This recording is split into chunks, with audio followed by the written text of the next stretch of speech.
So may buntag usab, no? Oh. So duha ka sambingay ang ato na dungog kining ato ebanghelyo sa kanong karubuntaga. So ato na i-explain ha. Ang una kining kung sa English pa the lost sheep, no? Ang nawala ka karnero. Kaduha katong nawala nga usa ka dako og tawgon nato nga nawala usa ka hairdress. Alright. So now nato katong the lost sheep. Okay? Ingon si Jesucristo nga kanang biyaan ang 99 kabuok para lamang sa usa ka na mawagtang, no?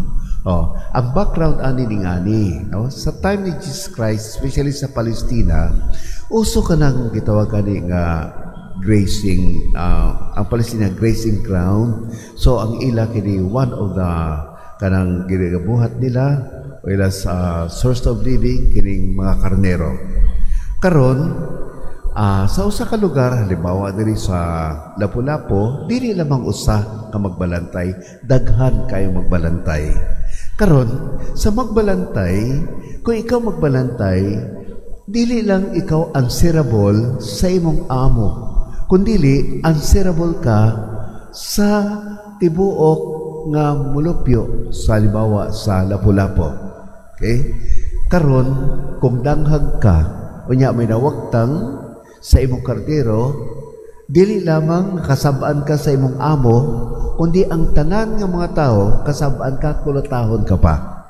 Gani no, kung naa gani may mawagtang, ikinanglan mag-produce gud ikaw, baski na lamang sa usa ka kuto kanang kardero, i-present mo dito sa katawhan para dili ka kulatahon. Kayo will be responsible sa imong trabaho, dili lamang sa imong amo, kundi sa tibuok nga mulupyo, no? Sa usa ka lugar. So, matag gabi, matag hapon, ang ilang buhaton ani, ilang ihapon. Ihapon nila gyud usa-usa, ihapon na nila. Karon kay di mo sila kay bawo kani magkuang gani, no? Mag-count dahil sila bato. Every time nga musod gani ang kakarnero sa turil, ila ka nahulugan og bato, hulog bato hangtod nga may bawaan nila kung may kulang. Kung may kulang gani kay ang karnero walay sense of direction, wala sila sense of pagdanghag ug kayong karnero mao na nga kinahanglan may maayong magbalantay. Karon huwato na siya sa mga tao.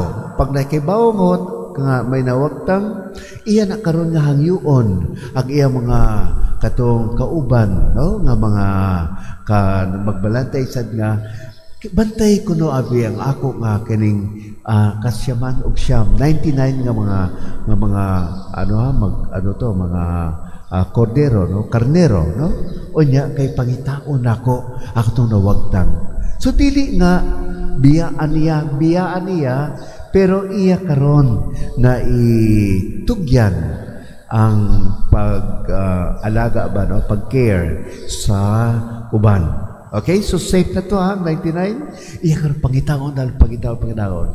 Ang ilang kanang rules and regulations, once ka ni makita nimo ang karnero, imo ka na siya nga ibutang sa imong shoulder para pag-abot di mo makita sa mga tao na safe siya. Para kita sa mga tao na safe sila, na they were going to dance, no? Musayaw sila, mumakpak sila, musinggit sila sa kalipay. Pero kung gani, nabantay ka, kulotahon ka.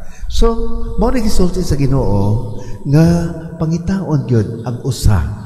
Baski nawagtang, kung mawagtang pangitaon kay responsible na siya.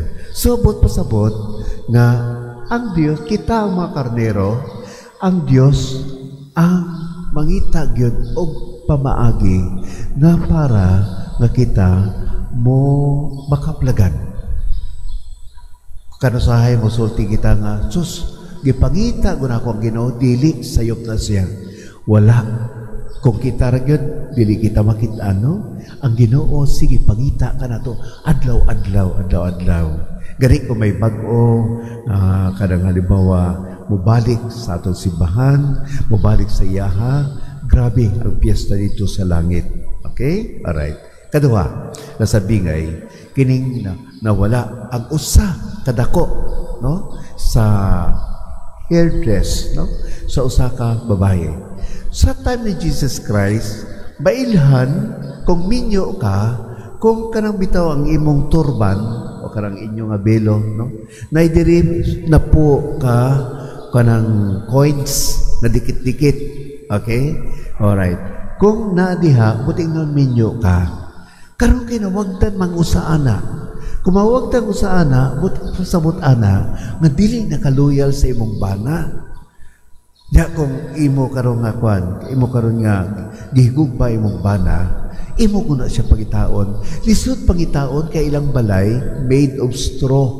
Kani mga mambitaw sa palay, di ba? Straw man na. So kung mawagtang, imo kuna usaw-usawon good para makitaan gud nimo. Makita ganin nimo, imo karon tawgon ang imo nga mga kaigsunan, imo karon nga mga higala kay ngano man tungod kay nakita nimo. Unya balipay ay imong bana kay pasabot ana, imo paghihatagan og katungod o importansya katong usa ka nahot, no? Kay tungod kay ibalik dito, symbol of love. Ana sad ang Ginoo. Pangitaon gud niya ang usa diha nga nawagtang kanato. Okay? So mo na ka nindot ko kayo kining ato karong sabingay, mga sabingay, pasabot nga grabe ang gugma sa atong Dios, no? Gani dili kita unta mo compete, dili kita unta magselos ba o sa uban, no? Halimbawa kaplagan nato o kakaplagan ang usa, nya balik kita unta ma-discourage, dili unta kita kanang mogwan mag-usa kanini kanang mag-stop, no? Sige lang, hangyo lang ta sa Ginoo. Hinaot pa kaplagan nato ang Ginoo, hinaot sad nga magpasalamat sa kita kung magkaplagan sa kita sa atong Ginoo. Manito kitang tanan. Ginoo amo karigibayo ang amo mga amo nga pangamuyo o pangaliya sa imo, ha? Kay baw kami nga ikaw ay maayo nga Dios, may gugmaw sa tanan, dunggod ko nimo ang among pangamuyo. So sa matag pagmamuyo atong response, Ginoo